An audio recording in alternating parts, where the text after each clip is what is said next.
Welcome to the 12th show of Key Bible Readings suggested by God. These readings God suggested for people to go through in the order given. So if you haven't done so already, I urge you to go back to the first one and go through the sequence, or catch up and do the sequence up until this one.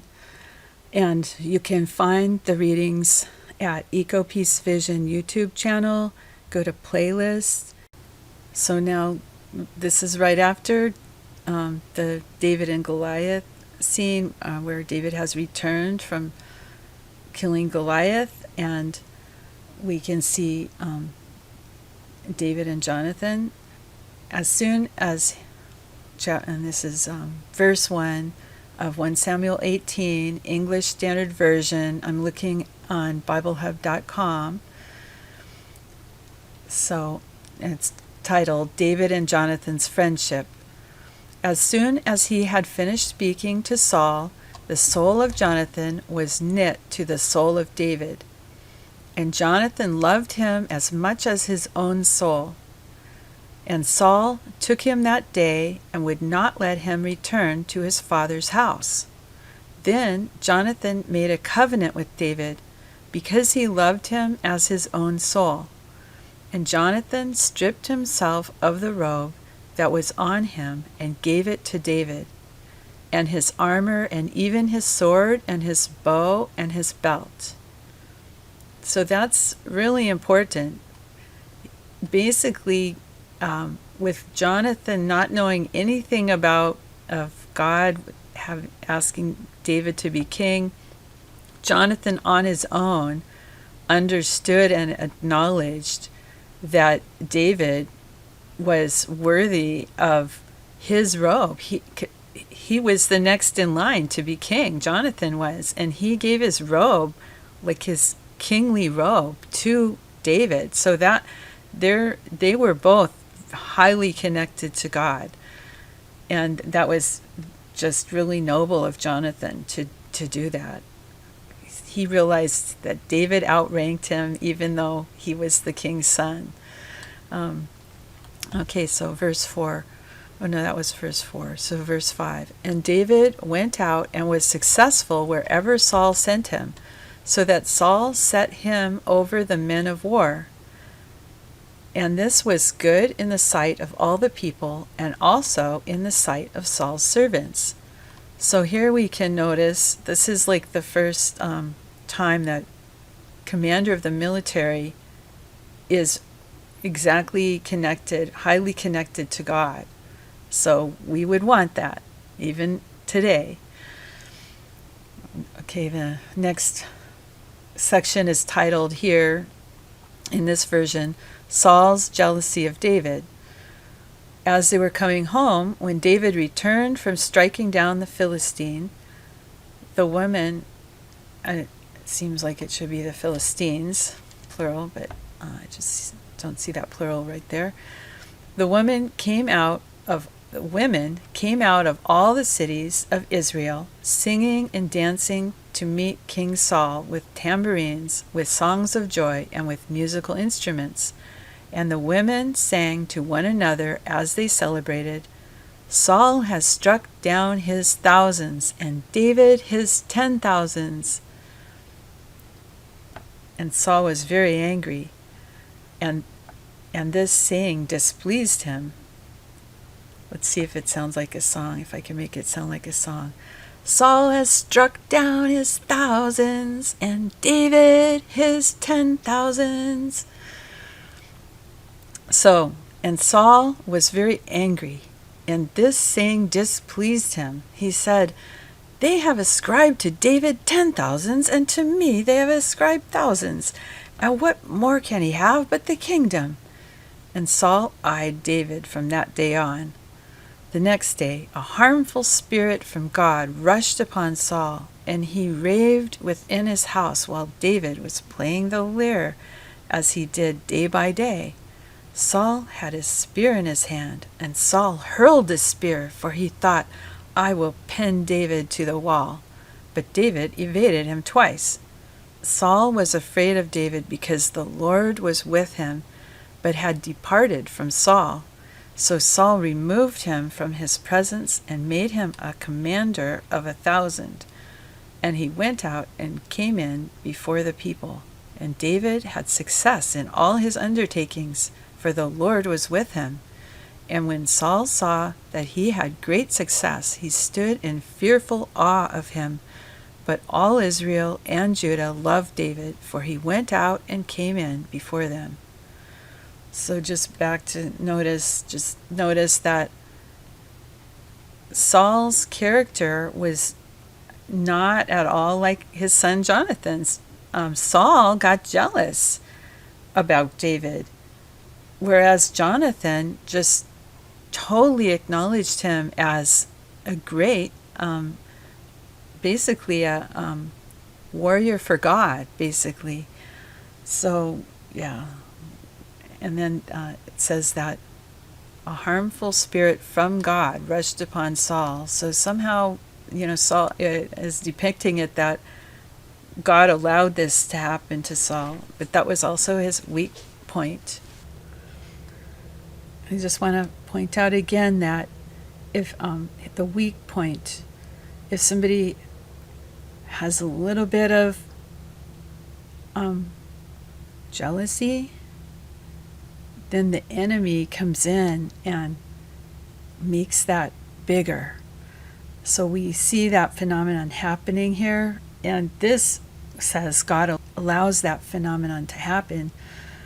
And also we see that Saul is he is an example of humans that are not connected to God really well. What can happen if you get a bit of an ego?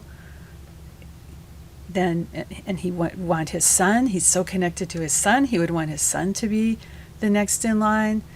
Then that's why he's wants to attack David. So he's just got the lower human tendencies we see coming out in Saul, and we see the higher human tendencies when a human is connected to God coming out in Jonathan. This section is titled, David Marries Michal. Then Saul said to David, "Here is my eldest daughter, Merab. I will give her to you for a wife. Only be valiant for me and fight the Lord's battles." For Saul thought, "Let not my hand be against him, but let the hand of the Philistines be against him." And David said to Saul, "Who am I, and who are my relatives, my father's clan in Israel, that I should be the son-in-law to the king?" But at the time when Merab, Saul's daughter, should have been given to David, she was given to Adriel, the Meholathite, for a wife. So I just want to break in, and that we see Saul did not keep his word. So there's another character flaw for Saul. And also he was trying to get David killed by, be valiant for me, in battle, in hoping that the Philistines would bring him down, kill him in battle. So not good character for Saul. Okay, verse 20. Now Saul's daughter Michal loved David, and they told Saul, and the thing pleased him. Saul thought, "Let me give her to him, that she may be a snare for him, and that the hand of the Philistines may be against him." Therefore Saul said to David a second time, "You shall now be my son-in-law." And Saul commanded his servants, "Speak to David in private, and say, Behold, the king has delight in you, and all his servants love you. Now then, become the king's son-in-law." So I want to break in here to say we are seeing Saul also not only lying, but telling somebody else to lie for him.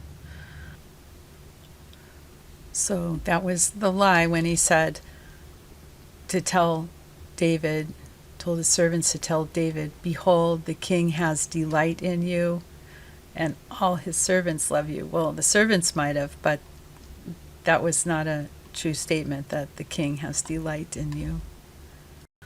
another character flaw in his personality, or just how this spirit has come to, if you even get one spirit that's got a foothold, like jealousy, now he's got another one, the spirit of lying. There can be actual demons associated with these different phenomenon.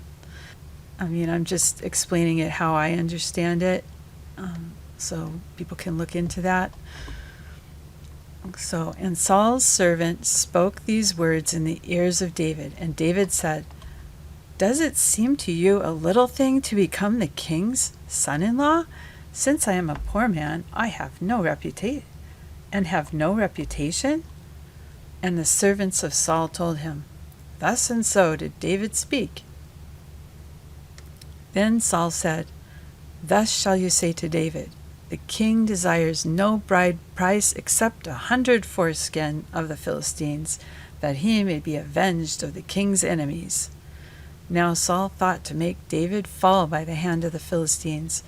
And when his servants told David these words, it pleased David well to be the king's son-in-law. Before the time had expired, David arose and went, along with his men, and killed 200 of the Philistines. And David brought their foreskins, which were given in full number to the king, that he might become the king's son-in-law. And Saul gave him his daughter Michal for a wife. But when Saul saw and knew that the Lord was with David, and that Michal, Saul's daughter, loved him, Saul was even more afraid of David. So Saul was David's enemy continually. Well, in this case, Saul at least followed through on his agreement. So we also see that with Saul going back and forth, being a little noble, and then sometimes falling from that.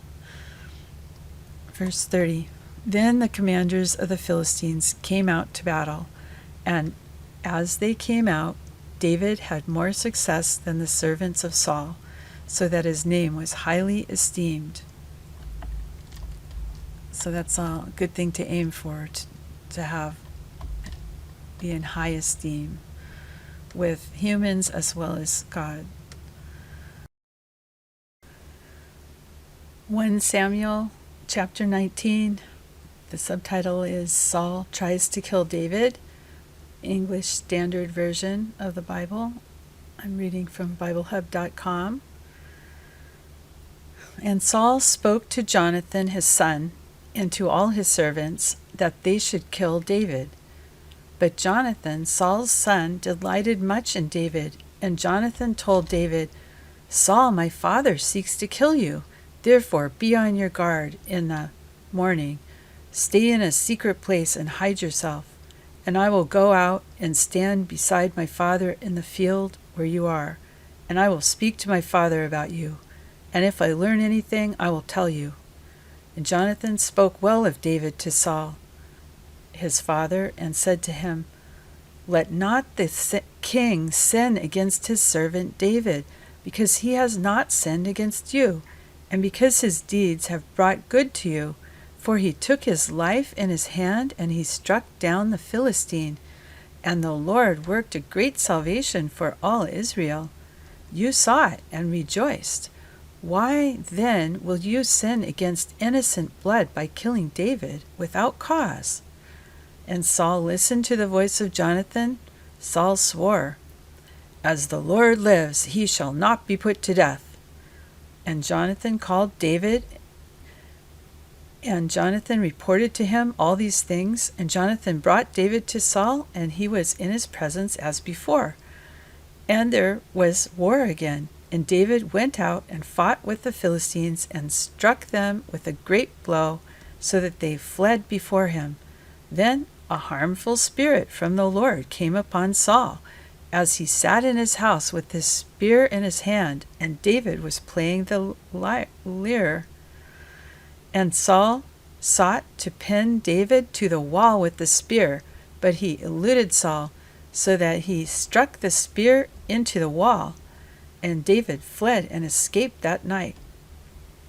Saul sent messengers to David's house to watch him, that he might kill him in the morning.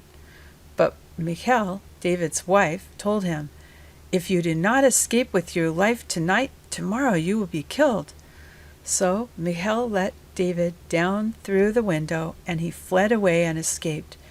Michal took an image and laid it on the bed, and put a pillow of goat's hair as its head, and covered it with the clothes. And when Saul sent messengers to take David, she said, "He is sick." Then Saul sent the messengers to see David, saying, "Bring him up to me in the bed, that I may kill him." And when the messengers came in, behold, the image was in the bed, with a pillow of goat's hair at its head. Saul said to Michal, "Why have you deceived me thus, and let my enemy go, so that he has escaped?" And Michal answered Saul,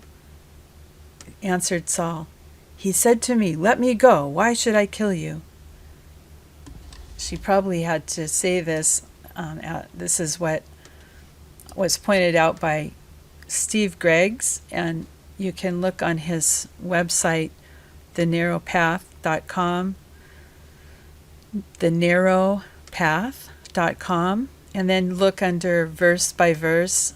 And so he has all throughout the Bible. So he goes through this book of 1 Samuel, and he said probably if she did not say that, her father might have thought of killing her. He was so angry.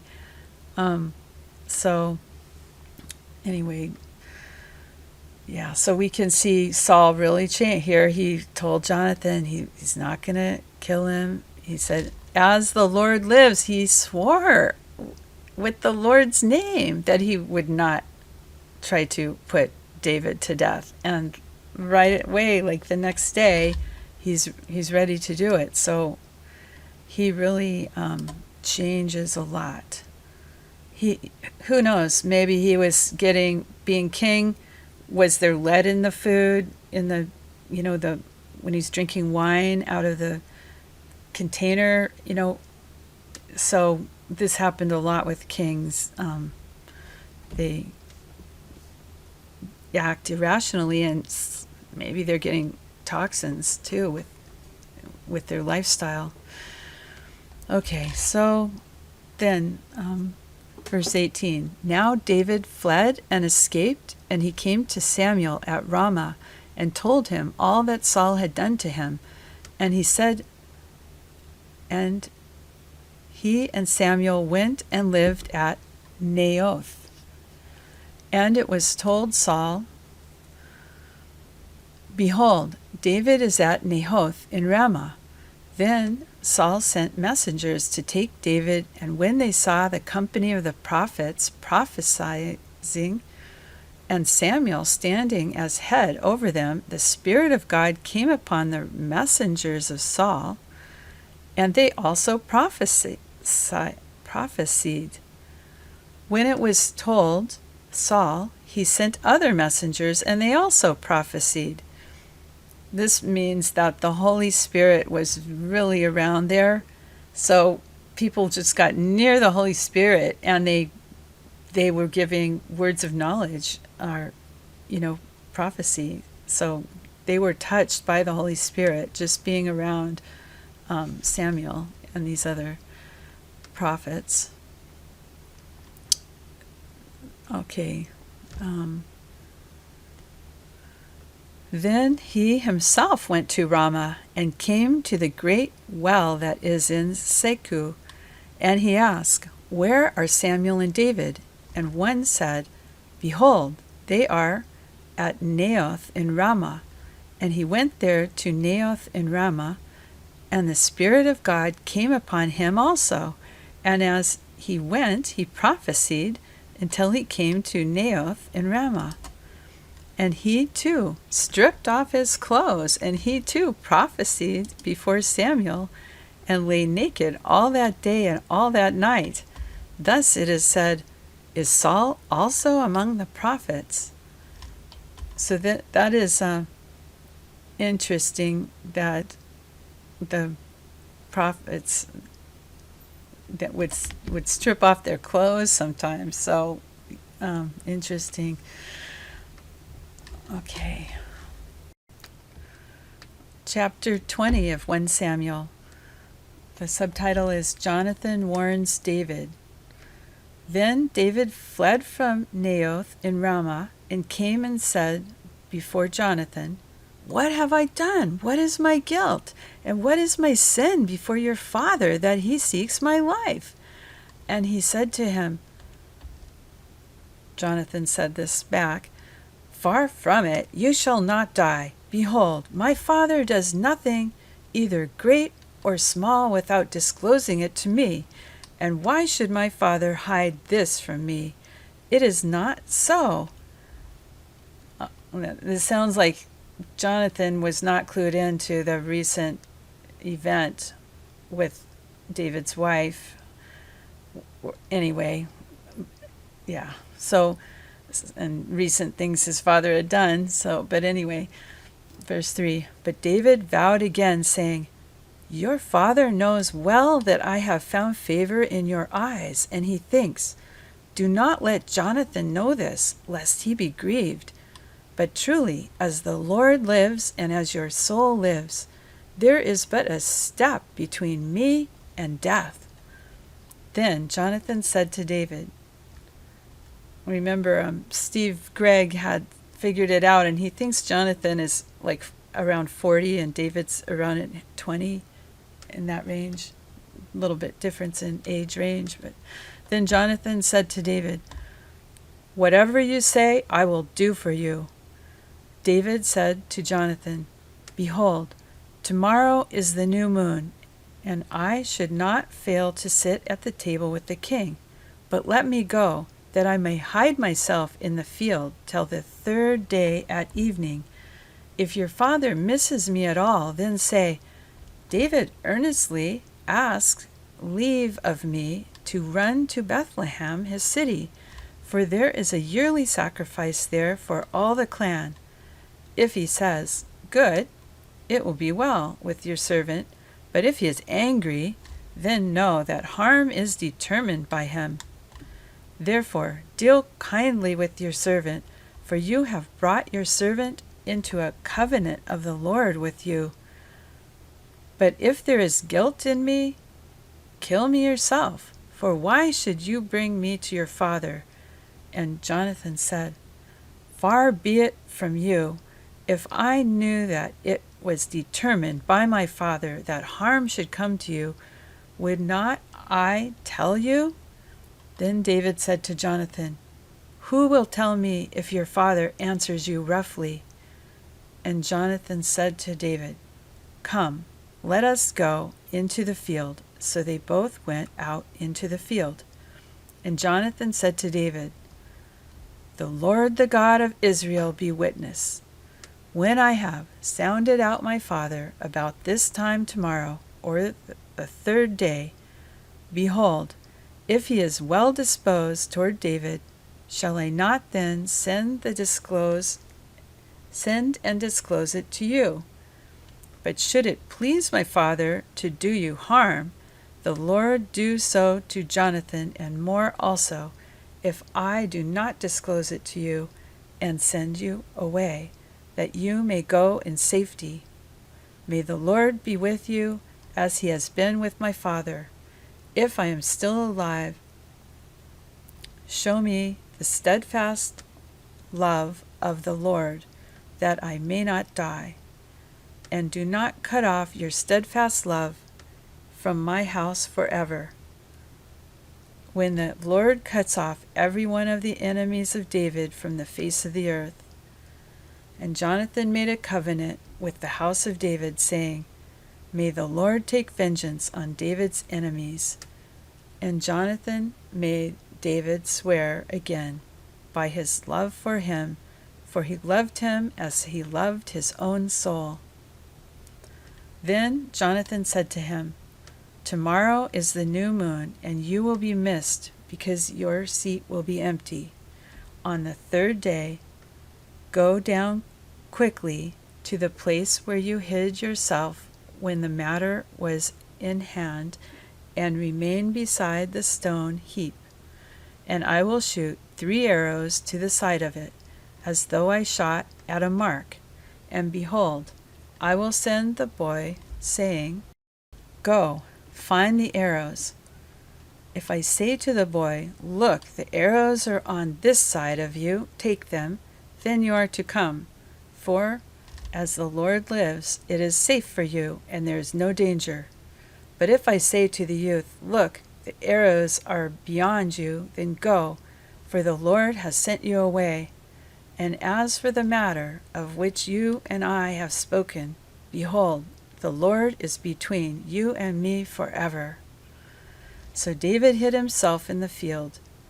And when the new moon came, the king sat down to eat food. The king sat on his seat, as at other times, on the seat by the wall. Jonathan sat opposite, and Abner sat by Saul's side, but David's place was empty.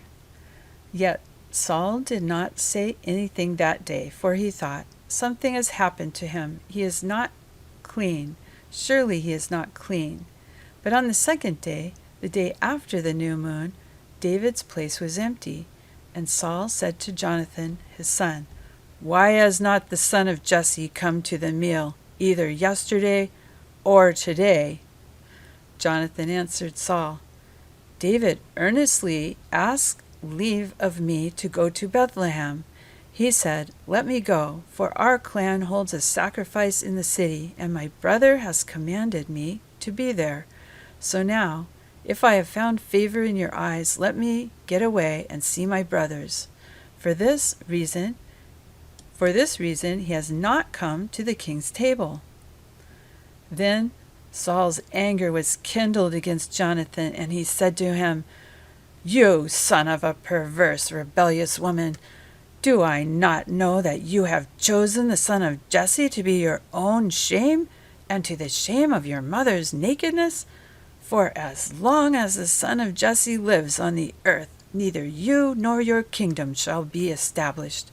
Therefore send and bring him to me, for he shall surely die. Then Jonathan answered Saul his father, Why should he be put to death? What has he done? But Saul hurled his spear at him to strike him. So Jonathan knew that his father was determined to put David to death. And Jonathan rose from the table and in fierce anger and ate no food the second day of the month. For he was grieved for David, because his father had disgraced him. In the morning, Jonathan went out into the field to the appointment with David, and with him a little boy. And he said to the boy, Run and find the arrows that I shoot. As the boy ran, he shot an arrow beyond him. And when the boy came to the place of the arrow that Jonathan had shot, Jonathan called after the boy and said, Is not the arrow beyond you? And Jonathan called after the boy, Hurry, be quick, do not stay. So Jonathan's boy gathered up the arrows and came to his master, but the boy knew nothing. Only Jonathan and David knew the matter. And Jonathan gave his weapons to his boy and said to him, Go and carry them to the city. And as soon as the boy had gone, David rose from beside the stone heap and fell on his face to the ground and bowed 3 times. And they kissed one another and wept with one another, David weeping the most.